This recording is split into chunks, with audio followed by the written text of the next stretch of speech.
চ্যানেলে সবাইকে স্বাগত জানাই। ক্লাস 10 দশম শ্রেণীর ইতিহাস নিয়ে আজকের ক্লাস। তোমরা জানো ক্লাস 10 এর ইতিহাস সিলেবাসে তোমাদের টোটালে 8টি চ্যাপ্টার আছে। সেই 8টি চ্যাপ্টারই আমি আলোচনা করব। প্রত্যেকটা চ্যাপ্টারের উপরে তোমাদের দুটো করে ক্লাস থাকবে। আজকে আমরা আলোচনা করব তোমাদের ক্লাস 10 এর প্রথম অধ্যায় ইতিহাসের ধারণা। এই ইতিহাসের ধারণা বুঝতে গেলে তোমাদের দুটো ক্লাস অ্যাটেন্ড করতে হবে। দুটো ক্লাসের মাধ্যমে তোমরা প্রথম অধ্যায় তোমাদের সম্পূর্ণ হয়ে যাবে। অতএব শুরু করা যাক তোমাদের ক্লাস 10 এর প্রথম অধ্যায়। প্রথম অধ্যায়ের শুরুতেই তোমরা যদি নামকরণটা দেখো, তোমরা দেখতে পাবে তোমাদের অধ্যায়ের নামকরণ করা হয়েছে ইতিহাসের ধারণা। অতএব বুঝতেই পারছো যে এই চ্যাপ্টারে তোমাদের ইতিহাস সম্পর্কে আলোচনা করা হবে। এতদিন পর্যন্ত তোমরা যে ইতিহাস পড়েছো সেটা ছিল রাজরাজরার কাহিনী, ইতিহাস ছিল রাজা বাদশার কাহিনী, ইতিহাস ছিল সমাজের উচ্চবর্গীয়দের জীবন চর্চা, বিভিন্ন রাজ্যের উত্থান পতন, সমাজের উচ্চ শ্রেণীর মানুষের জীবন চর্চা। কিন্তু আমরা যদি দেখি ইতিহাস শব্দের অর্থ কি?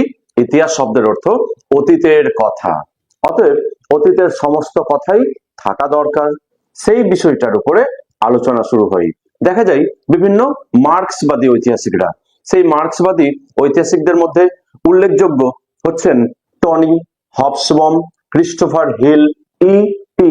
Thomson, Rajani Palme Dutt, Sushobhan Sarkar, D D. কোসাম্বি, রমিলা থাপার, রামশরণ শর্মা, সুমিত সরকার, ইরফান হাবিব প্রমুখ। এই মার্ক্সবাদী ঐতিহাসিকরা সমাজের নিচু তলার মানুষের ইতিহাস তুলে ধরলেন। ভারতে 1970-এর দশক থেকে সাধারণ মানুষের নিচু তলার মানুষের অবদান নিয়ে গবেষণা, রিসার্চ শুরু হয়, আলোচনা শুরু হয়।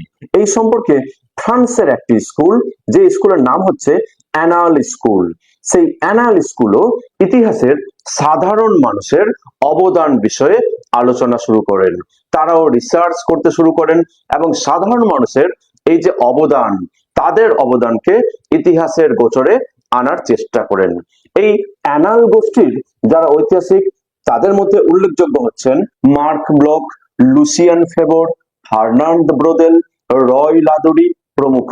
ইনারা ইতিহাসকে ব্যাখ্যা করলেন একটু অন্যভাবে। ইনারা ব্যাখ্যা করলেন যে এতদিন পর্যন্ত ইতিহাস আলোচনা হয়েছে উপর তলার ইতিহাস, অর্থাৎ এতদিন পর্যন্ত ইতিহাস লেখা হতো সমাজের উঁচু তলার মানুষদের, অর্থাৎ ইতিহাসের দৃষ্টিভঙ্গি ছিল হিস্ট্রি ফ্রম আপার, উপর তলার ইতিহাস, রাজা বাদশার ইতিহাস, সমাজের উচ্চ বর্গীয়দের ইতিহাস।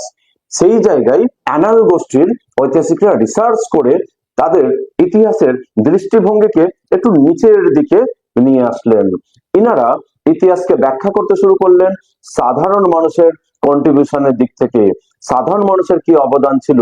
ইনারা ইতিহাসের লেখা শুরু করলেন হিস্ট্রি ফ্রম বিলো, ইতিহাস শুরু হবে নিচের দিক থেকে, যেহেতু সমাজের বেশিরভাগ মানুষ হচ্ছেন নিচু তলার মানুষ, তাদের অবদান কি ছিল এই বিষয়ে ইনারা রিসার্চ করলেন, সাধারণ মানুষের অবদান তুলে ধরলেন। ভারতে 1980-র দশক থেকে আরেকটি স্কুল, মার্ক্সবাদেরই আরেকটা স্কুল, যে স্কুল অফ থটের নাম হচ্ছে সাবলটার্ন বা নিম্নবর্গীয় ইতিহাস চর্চা। এই নিম্নবর্গীয় ইতিহাস চর্চা ইনারাও সাধারণ মানুষের অবদানকে বেশি করে হাইলাইট করার চেষ্টা করলেন। ইনারাও ইতিহাসের সাধারণ মানুষের অবদান বিষয়ে কাজ করলেন, রিসার্চ করলেন, গবেষণা করলেন এবং সাধারণ মানুষের অবদানকে সকলের সামনে তুলে ধরলেন। এই যে নিম্নবর্গীয় ইতিহাস চর্চা বা সাবলটার্ন ঐতিহাসিক আমরা যাদেরকে বলছি, তাদের মধ্যে উল্লেখযোগ্য হচ্ছেন রণজিৎ গুহ, পার্থ চট্টোপাধ্যায়, জ্ঞানেন্দ্র পাণ্ডে, শাহিদ আমিন, সুমিত সরকার, দীপেশ চক্রবর্তী, গৌতম ভদ্র, সুদীপ্ত কবিরাজ প্রমুখ। অর্থাৎ ইনাদের অবদানের ফলে এতদিন পর্যন্ত ইতিহাস যেখানে সীমাবদ্ধ ছিল রাজরাজরার কাহিনী বা রাজ কাহিনীর মধ্যে বা সমাজের উচ্চবর্গীয় শ্রেণী, এখনকার যে ইতিহাস সেই ইতিহাসকে বলা হচ্ছে নতুন সামাজিক ইতিহাস। এবং এই নতুন সামাজিক ইতিহাস হচ্ছে আধুনিক ইতিহাসের জননী। তাহলে আমরা বুঝতে পারলাম যে এই যে মার্ক্সবাদীদের বক্তব্য, অ্যানাল গোষ্ঠীর বক্তব্য, সাবলটার্ন বা নিম্নবর্গীয়দের বক্তব্য, এদের বক্তব্যের ফলে দেখা যাচ্ছে আধুনিক ইতিহাস চর্চায় নতুন নতুন শাখা বেরিয়ে আসে, নতুন নতুন বৈচিত্র্য বেরিয়ে আসে। আমরা এই বৈচিত্র্যগুলো আলোচনা করলে তোমাদের আরো সহজ হবে। প্রথমেই যে শাখাটার উপরে আমরা আলোচনা করব সেটা হচ্ছে খেলার ইতিহাস। খেলা, তোমরা এতদিন পর্যন্ত খেলাধুলা করেছো, খেলাধুলার বই পড়েছো, কিন্তু এখন দেখো ইতিহাসের মধ্যে খেলাধুলাও অন্তর্ভুক্ত হয়েছে। খেলাধুলার উপরেও রিসার্চ হয়েছে। খেলা 1911 সাল, সেই 1911 সালে বাংলার মোহনবাগান দল খালি পায়ে ফুটবল খেলে ইংরেজ ক্লাবকে পরাজিত করে এবং আইএফএ শিল্ড জয়ী হয়।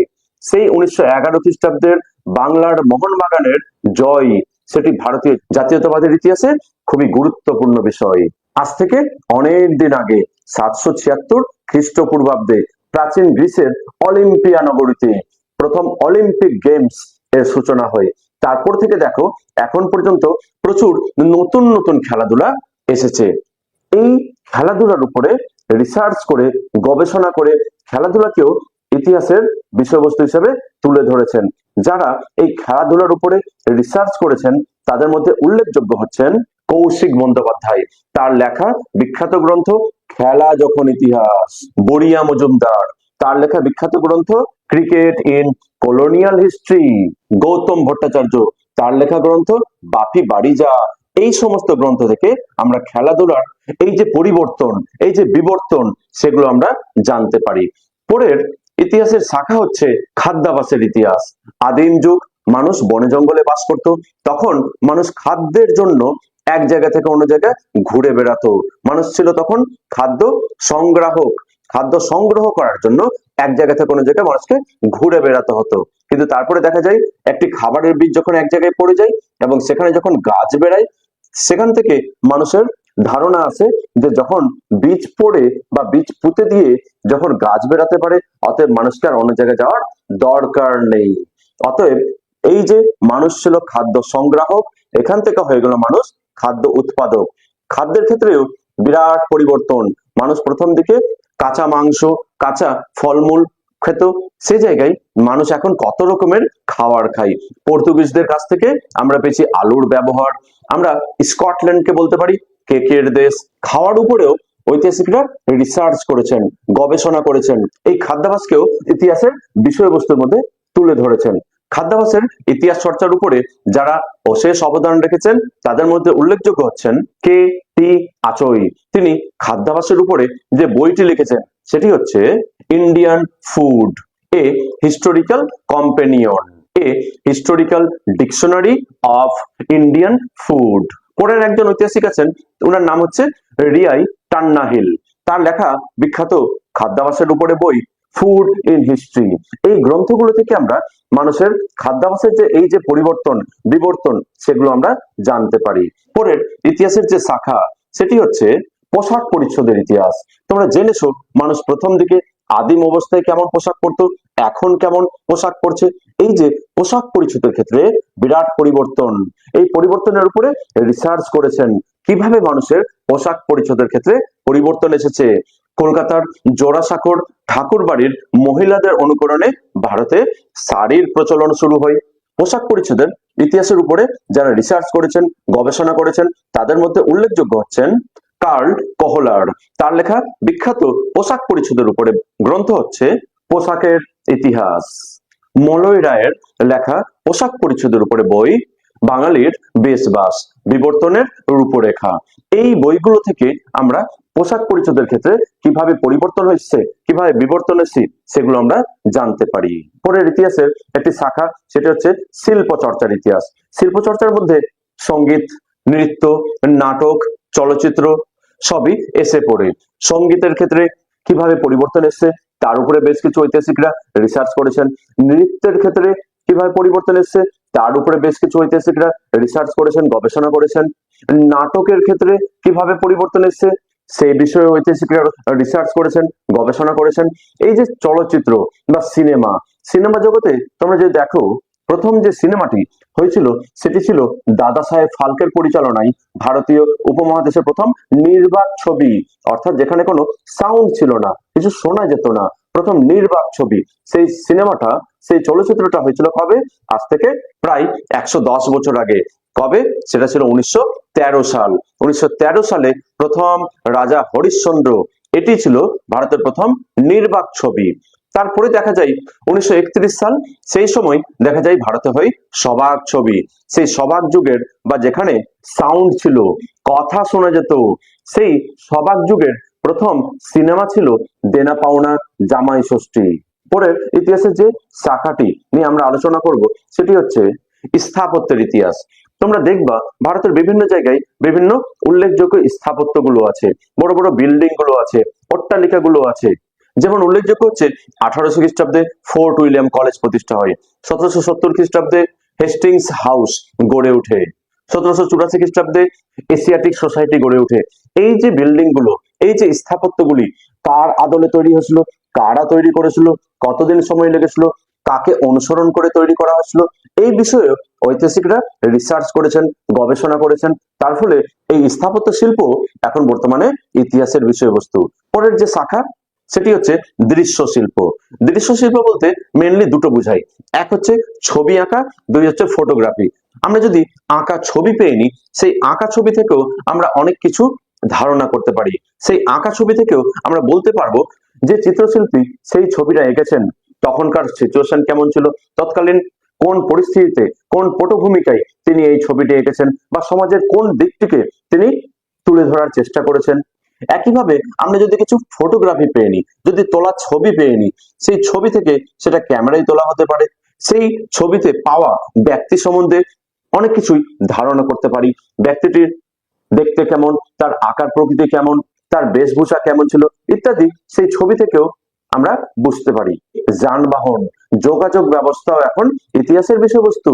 এই যাতায়াতের তিনটি মাধ্যম আছে, সেটি হতে পারে স্থলপথ, সেটি হতে পারে জলপথ, বা হতে পারে আকাশপথ। এই যানবাহন যোগাযোগ ব্যবস্থার ক্ষেত্রেও কিন্তু বিরাট পরিবর্তন এসেছে।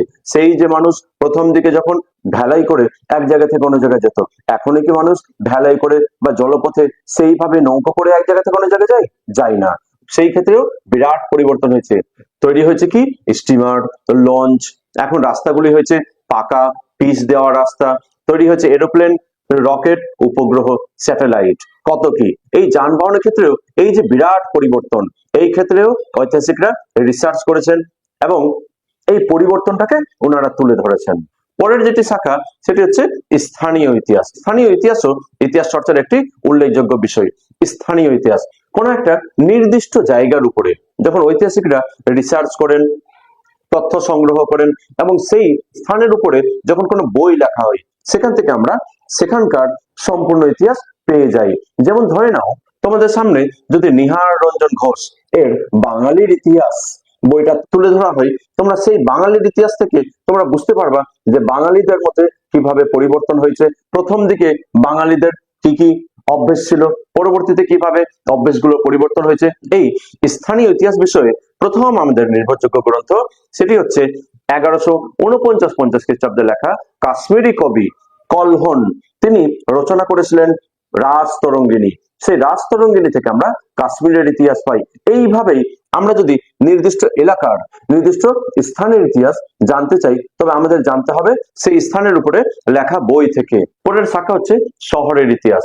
তোমরা লক্ষ্য করবে বেশিরভাগ মানুষ গ্রামে বাস করেছিল, সেই গ্রাম থেকে মানুষ বিভিন্ন কারণে কাজের তাগিদে শহরে চলে আসে, ফ্যাক্টরি গড়ে ওঠে, সেই ফ্যাক্টরিতে কাজ করতে শুরু করে এবং তারপরে দেখা যায় মানুষ সেই ফ্যাক্টরির চারপাশে বসবাস শুরু করে, বিভিন্ন সুযোগ সুবিধা বৃদ্ধি করা হয়, তার ফলে দেখা যায় মানুষ আরো বেশি পরিমাণে মানুষ সেখানে বাস করে এবং গড়ে ওঠে কি শহর। এইভাবে ফ্যাক্টরি বা শিল্প গড়ে ওঠার ফলে অনেক নতুন নতুন শহর গড়ে উঠেছিল। আবার অনেক সময় দেখা যায় অনেকগুলো শহর শিল্প ধ্বংস হওয়ার ফলে শ্রীহীন হয়ে গেছিল বা শহরগুলো ধ্বংস হয়ে গেছিল। এই যে শহরের পরিবর্তন, শহরের উত্থান পতন, এই বিষয়েও ঐতিহাসিকরা রিসার্চ করেছেন, গবেষণা করেছেন এবং এই শহরের ইতিহাসও বর্তমানে ইতিহাসের বিষয়বস্তু। পরের যে শাখা সেটি হচ্ছে সামরিক ইতিহাস। আচ্ছা ভাবো প্রথম দিকের যে যুদ্ধ, প্রথম দিকে যুদ্ধ কেমন হতো? প্রথম দিকে মানুষে মানুষে যুদ্ধ হতো পাথর ছুঁড়ে, গাছের ডাল দিয়ে। এখনো কি সেইভাবেই যুদ্ধ হয়? একদমই হয় না। তোমরা জানো 1526 সাল যখন বাবর ভারত আক্রমণ করেছিলেন এবং তিনি ভারতে প্রথম কামানের ব্যবহার করেছিলেন, দূর থেকে বোমা ফেলে দিয়ে ধ্বংস করে দেওয়া। এই যে কামানের ব্যবহার প্রথম বাবরই শুরু করেছিলেন এবং তার ফলে দেখা যায় যুদ্ধক্ষেত্রে এক বিরাট বড় পরিবর্তন চলে আসে। আধুনিক কালে এই সমর বিদ্যায় বা যুদ্ধক্ষেত্রে আরো বেশি পরিবর্তন এসেছে। যুদ্ধাস্ত্র তৈরি বা যুদ্ধক্ষেত্রে এই যে পরিবর্তন, এই বিষয়েও ঐতিহাসিকরা রিসার্চ করেছেন, গবেষণা করেছেন এবং সেটিও এখন বর্তমান ইতিহাসের বিষয়বস্তু। পরের যেটি ইতিহাসের একটি উল্লেখযোগ্য শাখা, সেটি হচ্ছে পরিবেশের ইতিহাস। মানব সমাজের উপরে পরিবেশের প্রভাব এবং জলবায়ু পরিবর্তনের ফলে মানুষের প্রতিক্রিয়া, এই বিষয়েও ঐতিহাসিকরা রিসার্চ করেছেন, গবেষণা করেছেন। তোমরা শুনেছো গল্প আকারে যে বেশ কিছু কর্মী এসেছিল গাছ কাটার জন্য, তখনই আদিবাসীরা এগিয়ে এসেছিল এবং তারা গাছগুলোকে চিপকে ধরেছিল। এই যে পরিবেশ রক্ষার জন্য, গাছকে রক্ষার জন্য তাদের আন্দোলন, এটি হচ্ছে চিপকো আন্দোলন, যেটি হয়েছিল 1974 খ্রিস্টাব্দে। তারপরে তোমরা জানো নর্মদা নদী ভারতের একটি উল্লেখযোগ্য নদী এবং এই নর্মদা নদীতে বাঁধ দিতে গিয়ে দেখা যায় প্রচুর মানুষের জীবন জীবিকার উপরে প্রভাব পড়ে। তাই নর্মদা নদীর বাঁধ দেওয়ার বিরুদ্ধে তারা আন্দোলন শুরু করেন এবং তার ফলে দেখা যায় নর্মদা বাঁচাও আন্দোলন, যেটি হয়েছিল 1985 খ্রিস্টাব্দে। তোমাদের অনেক সময় পরীক্ষায় কোশ্চিন আছে যে পরিবেশগত দুটি আন্দোলনের নাম লেখো, সেই ক্ষেত্রে তোমরা এই দুটো আন্দোলনের নাম উল্লেখ করতে পারো, চিপকো আন্দোলন এবং নর্মদা বাঁচাও আন্দোলন। এই যে পরিবেশের এত পরিবর্তন, এই পরিবেশের পরিবর্তনের উপরেও ঐতিহাসিকরা রিসার্চ করেছেন, গবেষণা করেছেন, বই লিখেছেন এবং তাই পরিবেশের ইতিহাসও হয়ে উঠেছে ইতিহাসের একটি শাখা। পরের ইতিহাসের শাখাটি হচ্ছে বিজ্ঞান প্রযুক্তি চিকিৎসা বিদ্যার ইতিহাস। আমরা জানি প্রাচীন ভারতেও এই বিজ্ঞান প্রযুক্তি চিকিৎসা বিদ্যার চর্চা হতো এবং আমরা তার প্রমাণ হিসেবে বলতে পারি আর্যভট্টের লেখা আর্যভট্টীয়, আর্য সিদ্ধান্ত প্রভৃতি গ্রন্থের কথা। আমরা বলতে পারি বরাহমিহিরের লেখা পঞ্চ সিদ্ধান্তিকা, বৃহৎ সংহিতা। আমরা বলতে পারি সুশ্রুতের লেখা সুশ্রুত সংহিতা। আমরা বলতে পারি চরকের লেখা চরক সংহিতা প্রভৃতি গ্রন্থের কথা।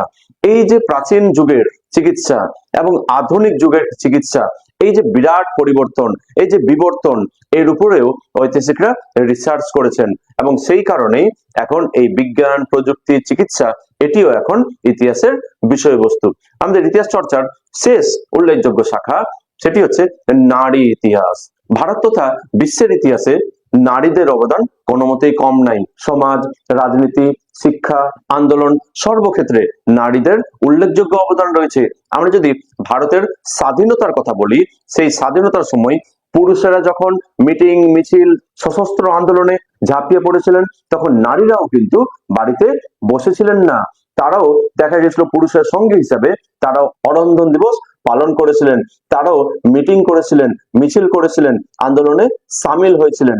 ভারতের স্বাধীনতা আন্দোলনে যদি আমরা উল্লেখযোগ্য কিছু নারীর কথা বলি, সেই ক্ষেত্রে উঠে আসবে সরলা দেবী চৌধুরানী, বাসন্তী দেবী, মাতঙ্গিনী হাজরা, প্রীতিলতা ওয়াদ্দেদার, বীণা দাস, কল্পনা দত্ত প্রমুখের নাম।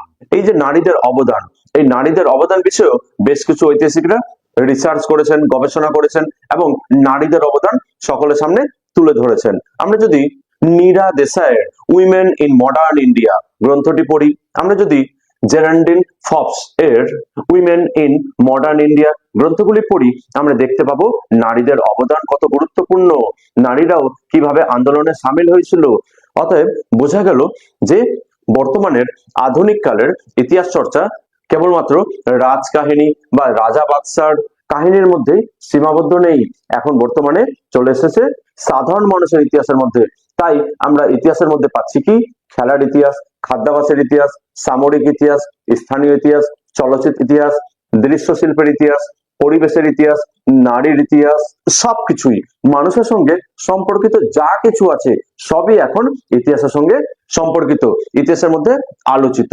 আশা করছি তোমাদের ক্লাস 10 এর প্রথম অধ্যায়ে যেটি রয়েছে ইতিহাসের ধারণা, তার মোটামুটি কনসেপ্টটি তৈরি হয়েছে। পরের ক্লাসে আমরা তোমাদের প্রথম অধ্যায়ের বাকি পার্টটি আলোচনা করব। Thank you for